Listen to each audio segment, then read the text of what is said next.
Sebentar lagi, ya, tidak lama lagi kita akan mengakhiri bulan Ramadan. Dan salah satu ya kegiatan bulan Ramadan di akhir bulan ini, ya, bulan Ramadan adalah beriktikaf.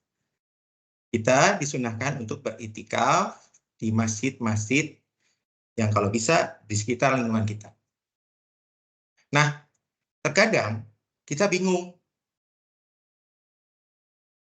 apakah saja masjid yang diperbolehkan untuk beriktikaf. Insya Allah kita akan bahas masjid yang memang layak untuk kita bisa jadikan untuk beriktikaf dalam 10 hari terakhir.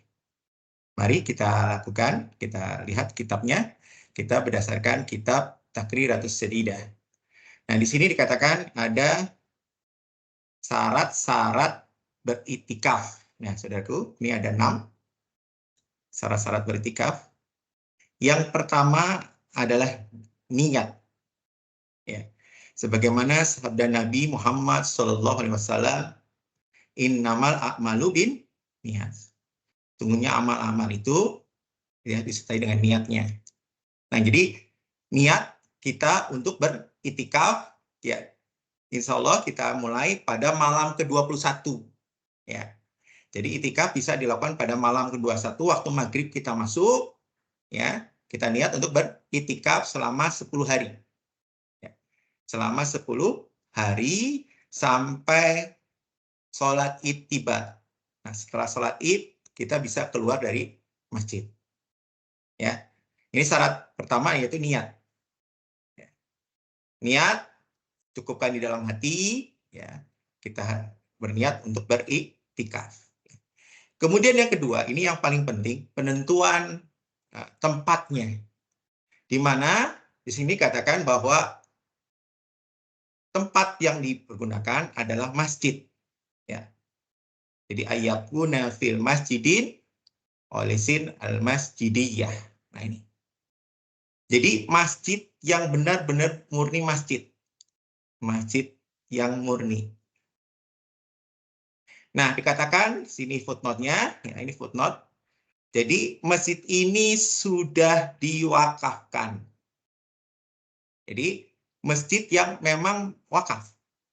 Jadi perlu diketahui saudaraku bahwa hukum masjid itu, ya sekali lagi, hukum masjid tidak berlaku ya kecuali jika diwakafkan. Jadi bukan masjid namanya kalau bukan diwakafkan. Jadi kalau belum diwakafkan, maka dikatakan dia musola, tempat sholat. Ya. Jadi kalau masjid itu syaratnya, ini pendapat para ulama adalah sudah diwakafkan. Sedangkan kalau belum diwakafkan, namanya musola. Jadi orang nggak berhak mengubah ya status masjid, ya siapapun dia, kalau bukan wakaf.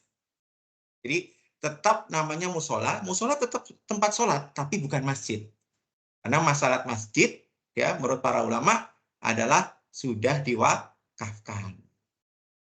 Jadi sekali lagi para ulama menegaskan bahwa orang yang membangun masjid, ya, sementara belum diwakafkan, maka belum dikatakan itu masjid. Walaupun swadaya masyarakat, ya. Contoh lain misalnya, kalau ada bangunan ruko, nah kemudian merupakan bangunan ruko itu kemudian disewa, ya, dan orang yang menyewakannya menjadikan bangunan sholat, masjid itu tidak dikatakan masjid karena kedudukannya dia sewa, tanahnya sendiri masih punya orang lain. Nah, dikatakan tempat itu bukan masjid tapi musola, musola. Jadi sekali lagi syarat sebuah masjid dia harus clear, ya. Clear bahwa itu adalah wakaf, ya.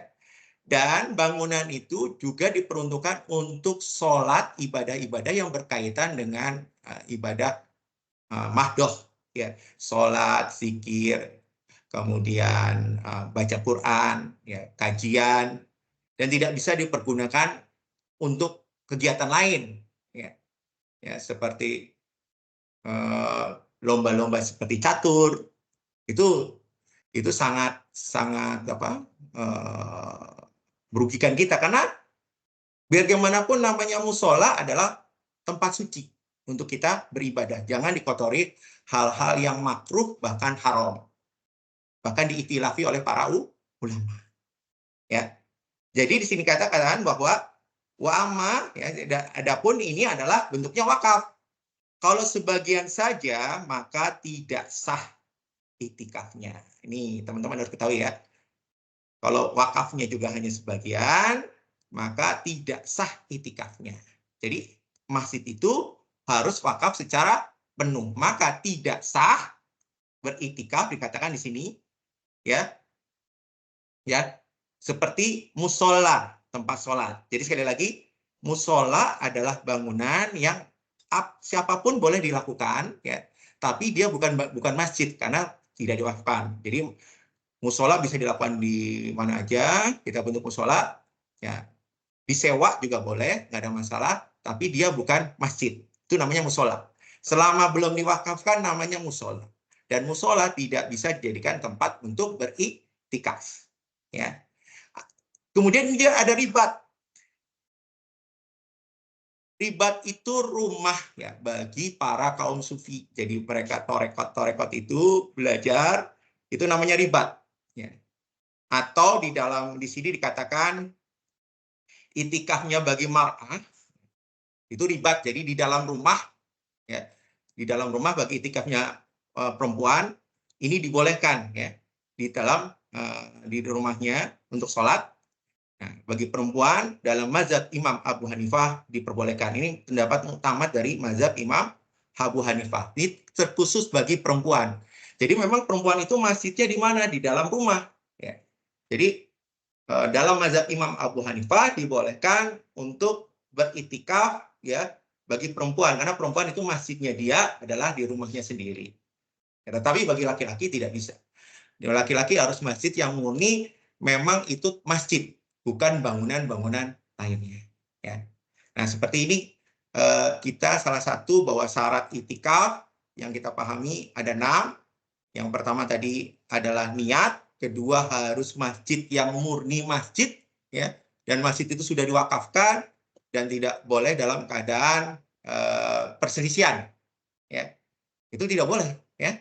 Ini fikih, ya, ini fikih, ini harus dipahami. Kita mempelajari fikih seperti ini, ya. Kemudian yang ketiga, syarat ketiga adalah berdiam diri lubsu fi fauqa tumakninah, ya, walaupun semacam tumakninah. Jadi kita bisa niat untuk beriktikaf ya kapanpun itu masuk masjid ya, walaupun sebentar seperti tumakninah sholat ya, cukup dengan kita diam baca subhanallah niat untuk beriktikaf cukup ya. Maka syaratnya adalah diam di sini. Maka tidak sah dia ya melewati saja tanpa diam ya, tanpa berdiam. Jadi lewat cuma nyebrang saja, masjidnya diseberangi untuk lewat, maka dia tidak dikatakan beriktikaf. Dan adapun ya, kalau dia bolak-balik ya, bolak-balik di masjid itu, keliling masjid atau bolak-balik, maka sah dia dikatakan iktikaf ya. Karena hukumnya sama dengan hukum diam. Ini. Yang keempat, syarat keempat yaitu harus suci dari hadas besar seperti jenabat ya, haid dan nifas. Nah, ini. Kemudian berakal, maka tidak sah bagi orang yang majnun, yang gila, ya. Walaupun gilanya sebentar, lahtotan, maka batalah iktikafnya. Ya. Kemudian yang keenam, ya ini kelima, keenam, dia seorang muslim, maka tidak sah ya beriktikafnya orang-orang kafir.